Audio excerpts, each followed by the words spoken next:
every month, there's some data that you need to be checking in your business to determine what you want to do the next month, where you really want to focus your energy, and what's been working, what hasn't been working. And we're going to get into that today.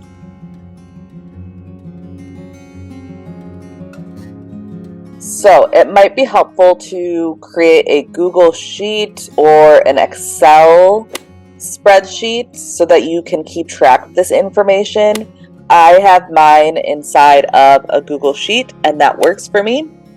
But we're going to be going through the product statistics on our TPT and looking at data there and kind of seeing it all unfold into one document. So once you have that spreadsheet open, you want to go ahead, you can put your name, your store name, and the date, and you kind of want to have columns for each date that you check it. So like I have a start date and I check it once a month at the end of the month. So I have October 31st, November 31st, December 31st, and so on. And I do keep track of some information like my store name in case I ever do need to change that. That's going to help me and see like where I need to go back and change resources that doesn't have that name if I do ever decide to do that. I'm going to keep track of different things like the free products, paid products, followers, and things like that. So let's just go ahead and get into it. So I am opening my Teachers Pay Teachers now, and I am going to go to product statistics. Wait, is this where I'm going to go first? Okay, it's actually not where I'm going to go first. I am going to look at my free products. So I'm just going to go to, I know there's a better way to do this, but I don't have that many, so that's okay. I'm just going to go to my product listings. I'm going to go to low to high because I want to check my freebies, and I'm just going to count how many freebies I have in there now. I know there's a better way, but like I said, I don't have too many. And then from there, I'm just going to count how many I have. All right, so I have 24 freebies. And then I'm going to see how many paid products I have. Now, this is going to be easier for me because if you go to product listings, in the top left corner, it says how many items you have. So I'm just going to subtract 24 from that. So I have 88 paid products, and the next thing I'm going to look at is my number of followers. So I am just going to go to dashboard. So to go to dashboard, you're going to click in between that cart and your logo. And then if you look down a little bit, next to that share follow link, it says how many followers you have. So I'm going to keep track of that. All right. So I have 436 followers. I'm going to look at the total amount of earnings, the number of feedback, the number of sales that I have, how many units I've sold, views, and all of that. All of that is so important for our business. And I think the things that are really, really important are that number of views and the conversion rate, because I need to know which resources, like if they're not selling, I need to know, are they not getting views? Are they not converting? Like, what's the reason for them not selling? And then if they are selling, I need to know the same thing. Are they getting a lot of views? Are they converting well?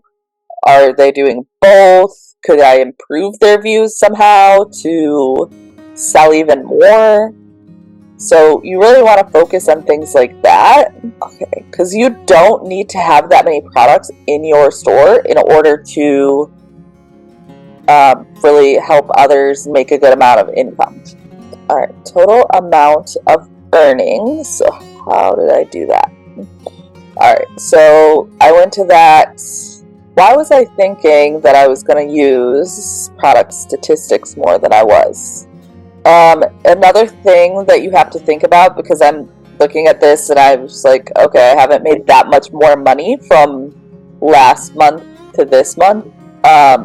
You have to think about the time of year, because I'm doing this right now in December and I don't really have that many seasonal resources, which means my resources probably aren't going to get sold that well in December. Plus, a lot of teachers are on break, so a lot of teachers aren't purchasing resources on break. There are some that are. I did sell some, but not as much as I would have hoped for. But again, like I said, that's also the time of year that you have to think about. I'm going to look at the total units sold. So, yeah, I said a lot of this was in product statistics, but it's actually in just the dashboard. And so the dashboard is where I can find earnings, views, units sold, and conversions. Alright, so I just looked at the total views and the total units sold. Now I'm going to look at the conversion rate. And the conversion rate, that's the percentage of people that view it that also purchase it. So if you can get your conversion rate to be higher, that's amazing, because if you think about it, like, okay, if I have 10 resources and 5 out of 10 people buy that, that's amazing. If I have 100 resources and 10 people, my conversion rate is 3%, which I think actually isn't that low. I feel like I've heard it's like you want to be at like 5% or something, which seems really low, but alright, sorry. Let's see, what else do I need to keep track of in my business? So some other things, total amount of sales, number of feedback. Let's see, that is where product statistics comes into play, because you can click, if you click on product statistics, you can click on sales, and then I also like to look at, like, you know, which resources are selling well, which resources have the highest conversion rate. Those are things that are going to be very telling for you. And then other things that you want to keep track of is your social media and other statistics that you have, like followers, views on that, if you have a Facebook page, if you have a Facebook group, like engagement.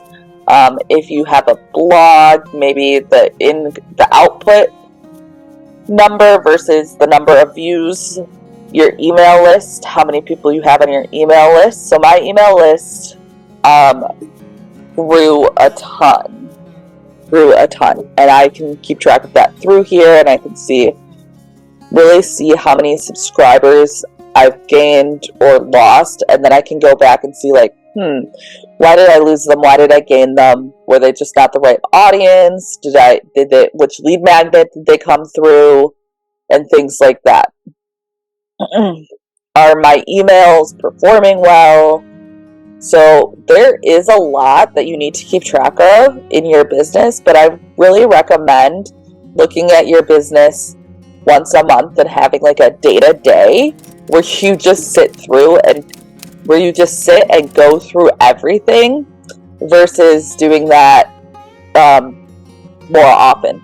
Because if you do that more often, you're going to spend more of your energy on that than actually changing the tide of your business. But if you do it once a month, that's enough to really see how you can focus your energy for the next month, for the better. Have a day-to-day. It's super important. Do it once a month. Really easy to do it at the end of the month, because then you could set your goals for the new month.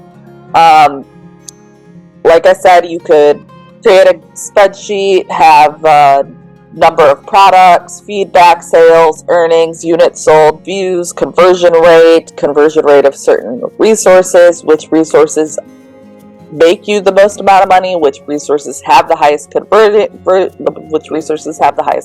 rate, which resources don't have views, which resources have the most views, and so on. So much to think about when you have a business. And then From there, I would really just pick like 1 or 2 things to focus on for the next month, because if you don't, you're going to spread yourself so thin. And there's a lot of things that you could do that would improve more than one aspect of this. For example, if you focused on covers and previews, then more people would be looking at your resources and you'd have more views. And then if you focused on your previews as well, there'd be a higher conversion rate. So that's not really doing that much to change the game. And that's kind of assuming that you already have a high quality resource. So that's not that much to focus on. If you just think, okay, I really want to focus on improving my covers and previews, then that's going to help your views, that's going to help your conversion rate, which is going to raise your sales and earnings and all of that. Versus like if you created an email list and focused on your email list, you can decide what resources you want to push to your email list. So that can help you grow your social media, that can help you get views on your resources. So there's a lot of things that you can do that help improve multiple areas in your business. Let me know what you are going to focus on in your business based off your day-to-day in the comments below. Bye! Thanks for watching!